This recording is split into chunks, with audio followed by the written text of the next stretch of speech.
Quebec is hiding something.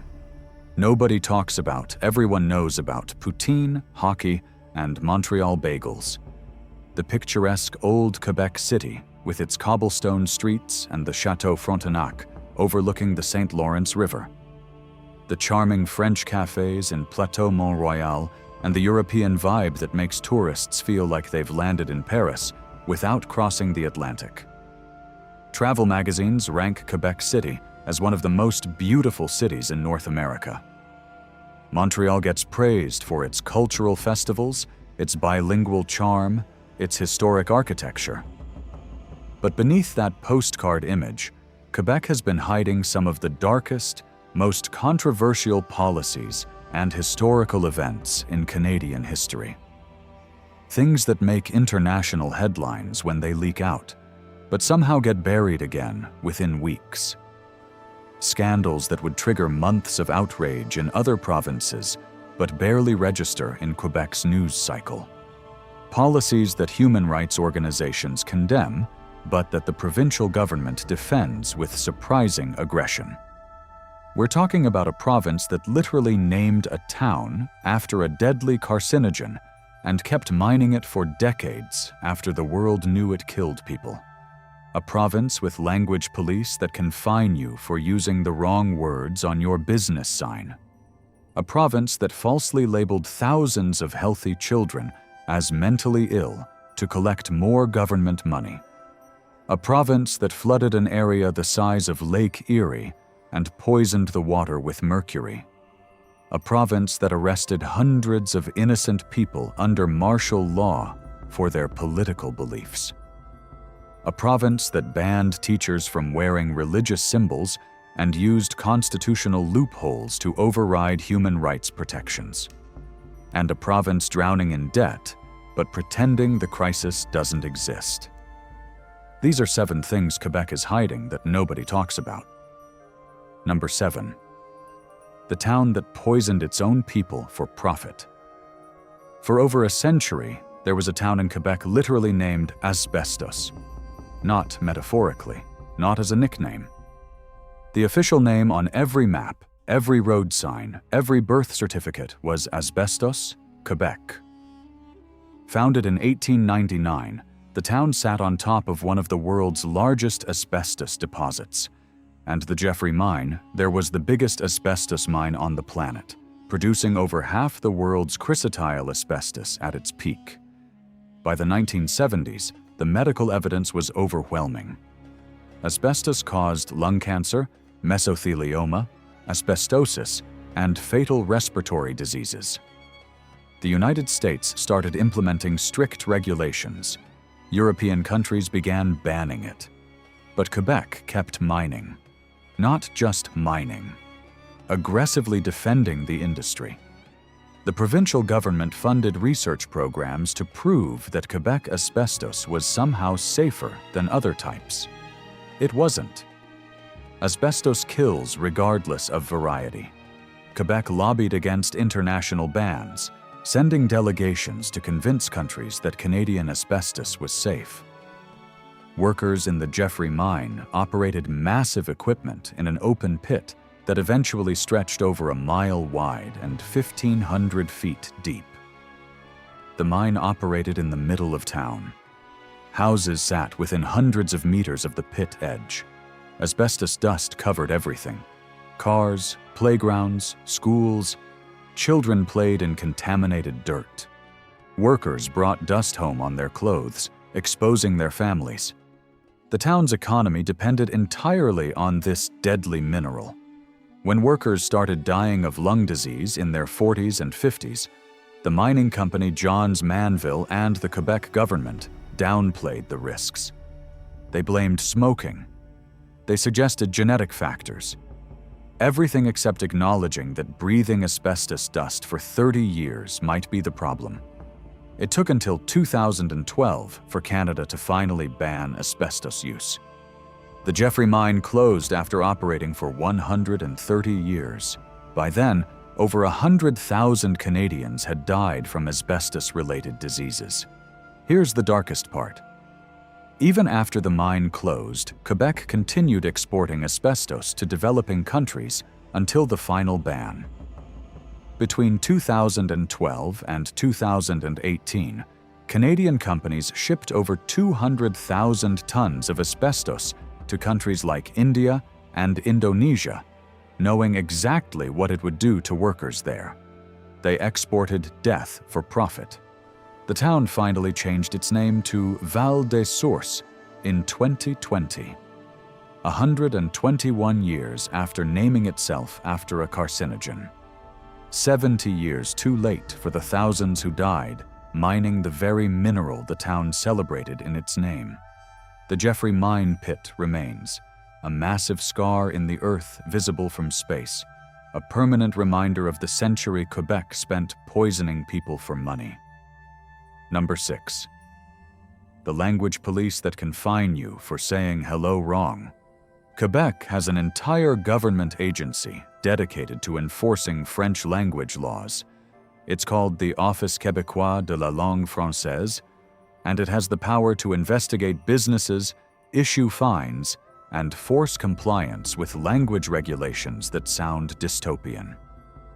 The agency employs dozens of full-time inspectors whose job is to monitor compliance with Bill 101, the Charter of the French Language. Under Bill 101, every business in Quebec must operate primarily in French. That sounds reasonable until you see how it's enforced. Inspectors conduct unannounced visits to stores, restaurants, and offices. They check if menus are in French. They verify that signs use French words in larger font than English. They test whether employees greet customers in French first. They examine product packaging, review websites, and listen to customer service interactions. The enforcement has reached absurd levels.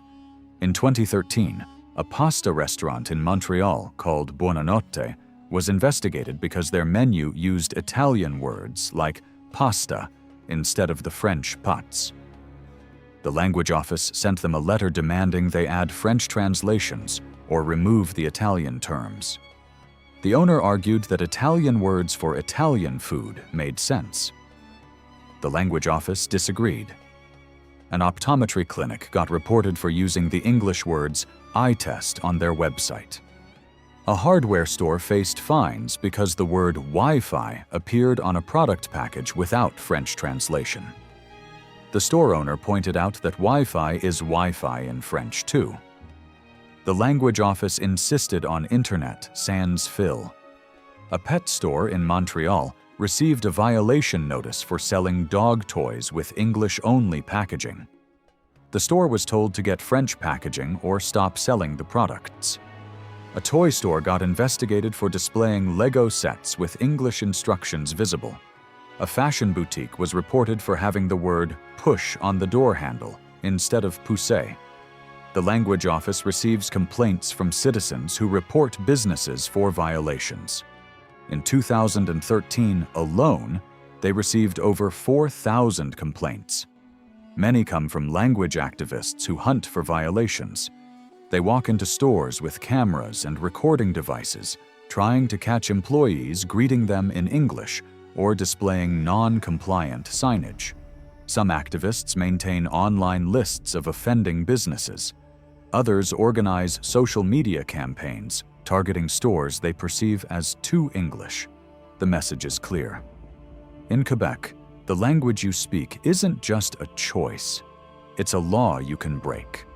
And there's an entire government bureaucracy dedicated to making sure you comply. Number 5. The boarding schools scandal that went beyond residential schools. Everyone knows about Canada's residential school system that forcibly separated Indigenous children from their families.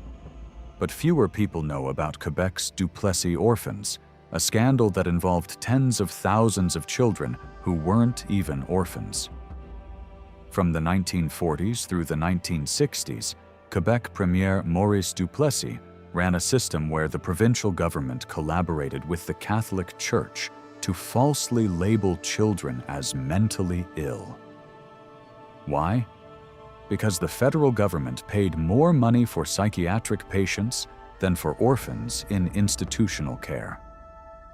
Children whose parents couldn't afford to keep them, children born out of wedlock, children from poor families, they all got sent to Catholic orphanages. Then, with a simple change of paperwork, the orphanages became psychiatric hospitals. Healthy, normal children were suddenly classified as mentally deficient. They were given patient numbers instead of names. They were subjected to medical experiments. Many were used as test subjects for pharmaceutical companies developing new psychiatric drugs. Inside the walls of these institutions in Montreal, in Quebec City, in Trois-Rivières, children experienced abuse that survivors describe as systematic torture. They were beaten for speaking, locked in closets for days, denied food as punishment. Some were subjected to electroshock therapy, others were forced into straitjackets. The institutions profited from government funding while providing minimal actual care. In the 1990s, survivors started speaking out. They called themselves the Duplessis Orphans after the Premier, whose policies created the system. Estimates suggest that over 20,000 children went through these institutions. Many died there. Others emerged in their 20s or 30s with no education, no identity documents, no family connections, and no recourse. The Quebec government offered a symbolic apology and a one-time payment of about $10,000 per survivor in 1999. Survivors called it an insult. They wanted the medical records opened, the truth exposed, and real compensation for decades of stolen childhoods. Most of those records remain sealed. The full story of what happened inside those institutions died with the victims who never made it out. Number 4. The hydroelectric project that created an inland sea and destroyed an entire ecosystem. In the 1970s, Quebec embarked on the James Bay project, one of the largest hydroelectric developments in the world. The plan was to dam and divert multiple rivers in northern Quebec to create massive reservoirs for power generation. The project would flood an area the size of Lake Erie. The problem was that Cree and Inuit communities had lived on that land for thousands of years. The rivers that Quebec wanted to dam were their highways, their food sources, their sacred sites. But Quebec's provincial utility, Hydro-Quebec, moved forward anyway with plans to flood over 11,000 square kilometers of wilderness. When construction began on the La Grande River in 1973, Indigenous leaders launched legal challenges. The case went to court, and in 1973, a Quebec judge issued an injunction stopping the project. He ruled that the Cree and Inuit had legitimate land rights that couldn't be ignored. Quebec's response was to appeal immediately. Within a week, a higher court overturned the injunction and construction resumed. The flooding began in 1979. Entire forests were submerged without being cleared first. Decomposing vegetation released mercury into the water. Fish absorbed the mercury. The Cree people, who relied on fishing, started showing signs of mercury poisoning. Communities had to abandon traditional fishing grounds. The caribou migration routes were disrupted by the massive reservoirs. Quebec eventually signed the James Bay and Northern Quebec Agreement with the Cree in 1975, offering financial compensation and some degree of autonomy. But the environmental damage was permanent. The mercury contamination persisted for decades. In the 2000s, Hydro-Quebec announced plans for more dam projects on other rivers in the region, and the cycle threatened to repeat. Today, the James Bay hydroelectric complex generates enormous amounts of power that Quebec sells to the United States for billions of dollars annually. The province markets itself as a green energy leader. The flooded forests, the displaced communities, and the poisoned fish don't appear in the promotional materials. Number 3. The October Crisis and Canada's only peacetime use of martial law. In October 1970, a militant Quebec separatist group called the Front de Libération du Québec kidnapped 2 government officials in Montreal. One was a British diplomat named James Cross. The other was Quebec's Labour Minister, Pierre Laporte. The FLQ demanded the release of imprisoned members, money, and transportation to Cuba. Canada's Prime Minister Pierre Trudeau responded by invoking the War Measures Act. For the first and only time in Canadian peacetime history, the country went under martial law. Overnight, civil liberties were suspended across Quebec. Police could arrest anyone without a warrant. They could hold people indefinitely without charges. The right to legal counsel was suspended. In the early morning hours of October 16, 1970, police and military forces swept through Montreal, arresting hundreds of people. Poets, union leaders, musicians, students, journalists, anyone with known separatist sympathies got rounded up. Soldiers with rifles patrolled the streets of Quebec's cities. Checkpoints appeared on major roads. The Canadian Army occupied Montreal. Most of the people arrested had nothing to do with the FLQ. They were arrested for their political views, for speaking in favor of Quebec independence, for being in the wrong place at the wrong time. Out of nearly 500 arrests, only a handful resulted in charges. The vast majority were released after weeks or months of detention without any evidence against them. Pierre Laporte was found dead in the trunk of a car on October 17th. The FLQ cell that had kidnapped him claimed responsibility. James Cross was eventually released unharmed in December 1970 after negotiations that allowed his captors to flee to Cuba. The October Crisis left a permanent scar on Quebec politics. To separatists, it proved that Canada would use military force to suppress Quebec's desire for independence. To Federalists, it justified harsh measures against terrorism.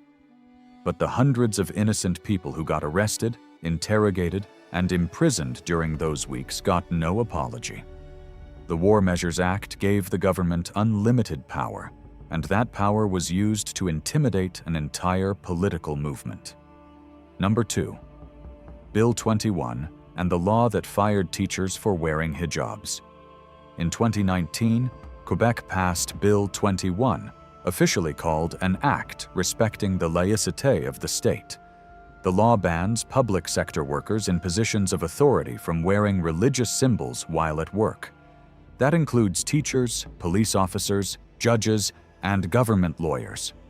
On the surface, the law claims to enforce secularism in government. In practice, it targets visible religious minorities. A Christian wearing a small cross under their shirt isn't affected.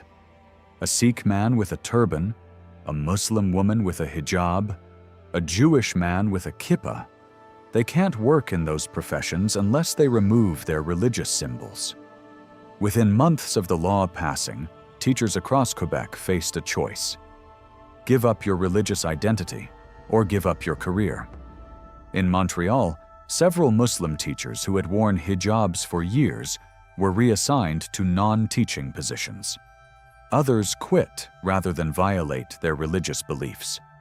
New graduates from teaching programs found themselves unable to work in Quebec schools despite being fully qualified. The law was immediately challenged in court for violating Canada's Charter of Rights and Freedoms, which guarantees freedom of religion. Quebec's government responded by invoking the Notwithstanding Clause, a constitutional provision that allows provinces to override certain charter rights for 5-year periods. It's a nuclear option that's rarely used. Quebec used it to protect a law that targets religious minorities. Multiple human rights organizations, including the United Nations Human Rights Committee, condemned the law as discriminatory. But Quebec's government defended it as necessary to maintain secularism. Critics pointed out that Quebec's National Assembly still displays a crucifix, that provincial holidays align with Christian calendar, and that Catholic symbols remain embedded in Quebec's public spaces. The secularism, apparently, applies selectively. As of 2025, the law remains in effect. Teachers have left the profession. Students in religious education programs avoid Quebec for their careers. The province that once fought for its own cultural and linguistic rights now enforces laws that strip cultural and religious rights from minorities. Number 1. The debt crisis Quebec refuses to acknowledge. Quebec has the highest debt-to-GDP ratio of any Canadian province. As of 2024, Quebec's provincial debt exceeded $220 billion. That's roughly 50% of the province's GDP, significantly higher than any other province. Ontario's debt-to-GDP ratio sits around 40%. Alberta's is under 30%. Quebec's fiscal situation is in a category of its own. Here's what makes this a hidden crisis. Quebec receives more money from federal equalization payments than any other province. In 2023 alone, Quebec received over $13 billion from the federal government through equalization. That's money transferred from wealthier provinces like Alberta and British Columbia to support Quebec's social programs and public services. Without equalization payments, Quebec's budget would collapse. The province couldn't afford its subsidized daycare program, its low tuition fees, or its extensive public services. Yet Quebec politicians regularly demand more autonomy from the federal government, while simultaneously depending on federal money to balance their books. The provincial government has consistently underfunded infrastructure maintenance for decades. Roads in Montreal are among the worst in North America. Bridges are crumbling. In 2006, the De la Concorde overpass in Laval collapsed, killing 5 people.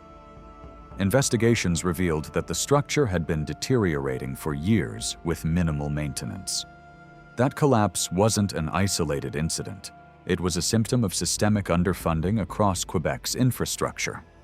Quebec's public pension system faces a massive shortfall. The Quebec Pension Plan's unfunded liability runs into tens of billions. The province's healthcare system is buckling under demographic pressure as the population ages. Wait times for medical procedures in Quebec are among the longest in Canada. Emergency rooms in Montreal regularly operate at over 150% capacity. Politicians avoid discussing the debt because the solutions are politically toxic. Raising taxes, cutting services, or reducing the public sector would alienate voters. Asking for more federal money reinforces Quebec's dependence on the rest of Canada. So the debt grows, the infrastructure crumbles, and everyone pretends the crisis isn't happening. Independent economists warn that Quebec is on an unsustainable fiscal path. But in provincial elections, debt and deficits barely register as issues. Voters prioritize language laws, cultural identity, and sovereignty debates. The financial crisis that's slowly building gets pushed to the back burner, election after election. When the bill comes due, whether through a fiscal crisis, a federal government unwilling to continue equalization at current levels, or an economic shock that exposes the structural weakness, Quebec will face choices that no politician wants to discuss today. By then, the options will be much more painful than if the province had addressed the problem decades ago. So there you have it, 7 things Quebec has been hiding that nobody talks about. From poisoning workers with asbestos for profit to enforcing language laws with fines and investigations. From institutional abuse of children to flooding Indigenous land for hydroelectric power. From martial law against separatists to laws that ban religious symbols. And finally to a debt crisis that everyone pretends doesn't exist. These aren't just historical footnotes. These are ongoing issues, current laws, and unresolved scandals that shape Quebec today but somehow stay out of the international conversation.